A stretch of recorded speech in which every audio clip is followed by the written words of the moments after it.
Cooking oils is a contentious topic. There's a lot of information about them and a lot regarding their health benefits or their risks. A lot of it depends on the quality, the type, and how they're going to be used. So we're going to give you our top 3 recommendations for oils to choose if you're going to be cooking for extended periods. So top of our list is avocado oil, which has a smoke temperature of 520 degrees Fahrenheit, which means it is great for use in all kinds of extended cooking, roasting, baking, and it's packed full of monounsaturated fats. And next up, we've got coconut oil, which is also able to withstand high cooking temperatures. It's also a great source of medium chain triglycerides, which are really good for supporting energy levels and overall health. And at number 3, we've got ghee and butter.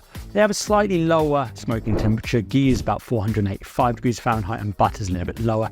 Both of them have obviously got a great flavour to them as well, and they contain butyrate, which is a chemical linked to improving digestive health. Next up is olive oil, which is a great oil all round for your health. However, it has a much lower smoking temperature and is not really advisable to heat for any sustained periods of time. Last up, of course, is the seed oils themselves, which I would just say don't touch in terms of your cooking at all. They're high in omega-6, highly inflammatory, and when you heat them as well, all sorts of nasty byproducts are caused. So that's it. Those are our 3 top cooking oils that you should choose if you're looking to optimize your health and longevity.